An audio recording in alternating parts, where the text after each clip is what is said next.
விளையாட்டு வீரர்கள் அனைவருக்கும் அன்பு வணக்கம். இலங்கையில் இன்று பரவலாக எதிர்பார்க்கப்படுகின்ற லங்கா பிரீமியர் லீக் போட்டிகள் இன்றைய நாளிலே ஆரம்பமாகின்றன என்பது குறிப்பிடத்தக்கது.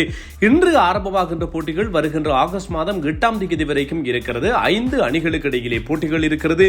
4 மைதானங்களிலே போட்டிகள் ஏற்பாடு செய்யப்பட்டிருக்கின்றன. கொழும்பிலே 2 மைதானங்கள் இருக்கிறது என்பதும் சுட்டிக்காட்டக்கூடிய ஒரு விஷயம்.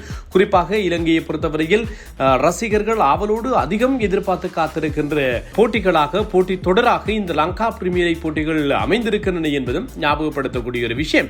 இந்த லங்கா பிரீமியர் லீக் போட்டிகளிலே நடப்பு சாம்பியன்களாக ஜெஃப்னா கிங்ஸ் இருக்கிறது. 5 அணிகள் பங்கெடுத்து வருகின்ற 5 அணிகளுக்கு இடையிலான இந்த தொடரில் இன்று ஒரு அதிர்ச்சிகரமான சம்பவமும் பதிவாகி இருக்கிறது. ஜெஃப்னா கிங்ஸ் இப்போது புதிய உரிமையாளர் கைவசம் மாறியிருக்கிறது. அந்த இணை உரிமையாளர் ஒருவர் ஆட்ட நிர்ணயம் தொடர்பான ஒரு குற்றச்சாட்டின் அடிப்படையில் இலங்கை புலனாய்வு காவல்துறையினரால் கைது செய்யப்பட்டிருக்கிறார் என்கின்ற செய்திகளும் ரசிகர்களுக்கு அதிர்ச்சியை ஏற்படுத்தி இருக்கிறது என்பதும் ஞாபகப்படுத்தத்தக்கதாக இருக்கிறது. இதே நேரத்தில் இந்திய மற்றும் இங்கிலாந்து அணிகளுக்கு இடையிலான 2வது ஒருநாள் போட்டி நேற்று இடம்பெற்றிருந்தது.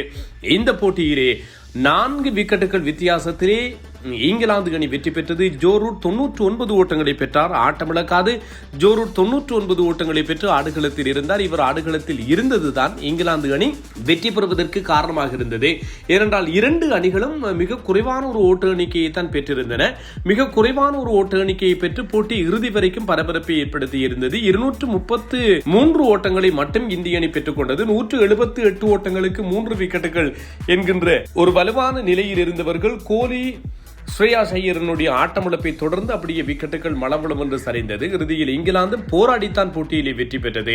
முதல் 3 விக்கெட்டுகள் 50 ஓட்டங்களுக்குள் சரிக்கப்பட்டிருந்தமையும் ஞாபகப்படுத்தத்தக்கது.